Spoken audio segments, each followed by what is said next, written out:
کرنے والا حج کرنے سے پہلے اس سے جتنے گناہ ہوئے جب وہ حج کرتا ہے تو اللہ تبارک و تعالی اس کے حج کرنے کے بعد سارے گناہ معاف فرما دیتا ہے۔ تین چیزیں انسان کے گناہوں کو پاک اور صاف کر دیتی۔ دیکھیے حضرت عبداللہ بن عمر رضی اللہ تعالی عنہ کو فرماتی ہے، یہاں اللہ کے رسول نے مالداروں کو تنبیہ کی ہے، اللہ کے رسول نے سختی کی ہے مالداروں کو کہ جن کے پاس مال ہے۔ یہاں شرط لگائی گئی، حدیث بیان کون کرتے ہیں؟ حضرت عبداللہ بن عمر رضی اللہ تعالی عنہ وہ فرماتے ہیں کہ جو شخص، اللہ کے رسول فرماتے ہیں جو شخص دنیا میں مالدار تھا، دنیا میں خدا نے اس کو مال دیا، مال کے ساتھ ساتھ اگلی شرط کیا ہے؟ وہ صحت مند بھی تھا، تندرست بھی تھا، مالدار بھی تھا اور تندرست بھی تھا، اور اس پر ہر حج ہونے کا فرض اس کی ساری شرائط بھی پائی گئی، یعنی کہ تندرست بھی تھا، مالدار بھی تھا، جانے کی طاقت بھی رکھتا تھا، کوئی چیز اور اس کے سامنے نہیں تھی، حج کے جتنی شرائطیں تھی اس پر پائی جاتی تھی، اس کے باوجود اس نے حج نہیں کیا، اس کے باوجود اس نے حج نہیں کیا، تو پھر ہوگا کیا؟ اللہ کے رسول صلی اللہ علیہ وسلم فرماتے ہیں جب وہ مر جاتا ہے تو اللہ تبارک و تعالیٰ اس کے پیشانی پر کیا لکھتا ہے؟ مجرم لکھ دیتا ہے، وہ اللہ کا مجرم ہے، اس کی پیشانی پر مجرم کا لفظ لکھ دیتا ہے کہ یہ اللہ کا بھی مجرم اور اس کے رسول صلی اللہ علیہ وسلم کا بھی مجرم ہے۔ اس لیے مالداروں کو یہ ضروری ہے کہ اللہ تبارک و تعالی جب اسے یہ حق دیتا ہے، مال دیتا ہے، تو اسے چاہیے وہ خانہ کعبہ کا طواف کرے، حج کرے۔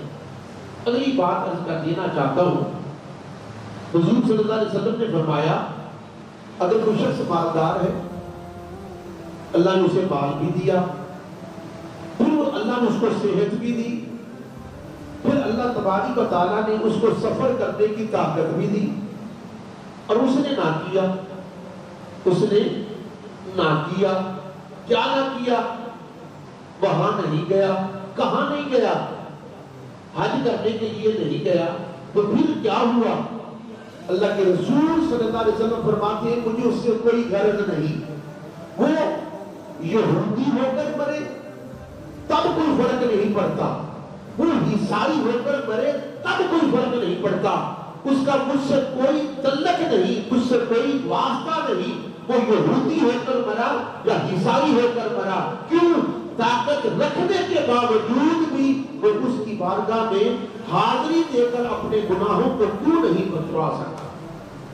اور اگلی حضور نے مدت قرار دے دی، نبی پاک صلی اللہ علیہ وسلم نے فرمایا اگلی بات، فرمایا جو شخص دولت مند ہے، صحت مند ہے، اور اس پر زندگی کے 5 سال گزر گئے، 1 سال، 2 سال، 3 سال، 4 سال، 5 سال، 5 سال اس پر گزرے، مال ہی مال آتا رہا، نہ اس کی مال نے اسے چھوڑا، اتنا مال آ گیا، نہ اس کی صحت خراب ہوئی، اور 5 سال گزر گئے۔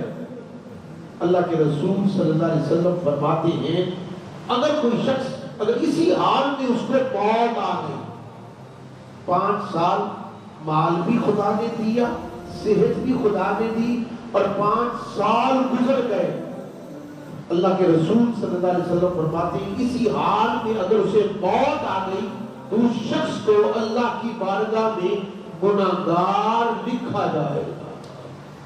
اب آپ خود اندازہ کریں کہ یہ چیز انسان دیکھنے میں بڑی آسان ہے۔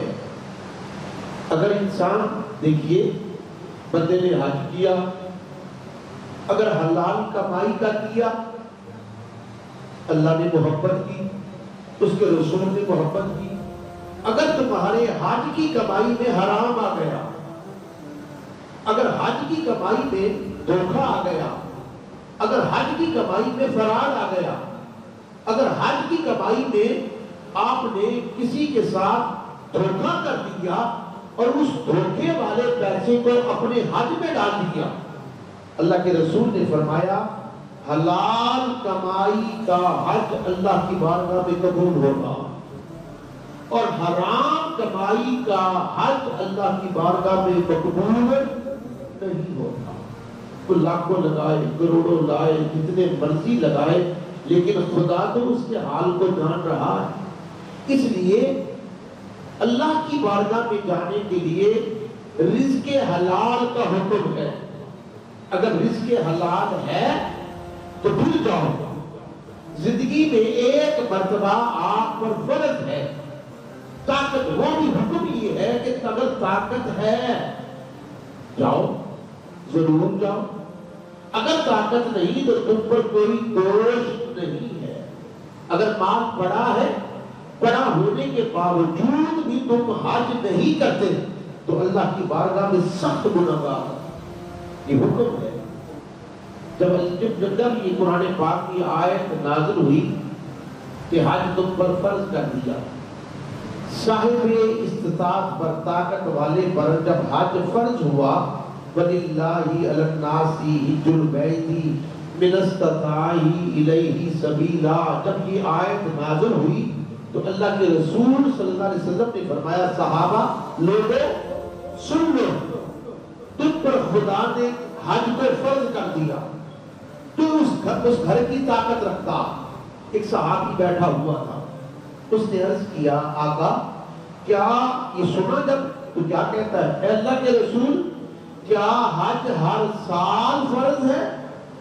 کیا کہنے لگا کیا حج ہر سال فرض ہے؟ حضور خاموش رہے۔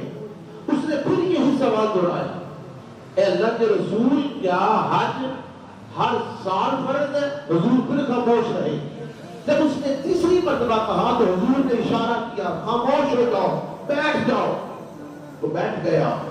محفل برخاست ہوئی تو اللہ کے رسول نے فرمایا کہ اے سوال کرنے والے، تجھے پتا نہیں تھا جب میں حج کے الفاظ بول رہا تھا میں نہیں بول رہا تھا، میری زبان پر خدا بول رہا تھا۔ اگر اس وقت میری زبان سے نکل جاتا تو بار بار دہرا رہا تھا، بار بار کہہ رہا تھا کہ حج ہر سال فرض، اور میں خاموش رہا۔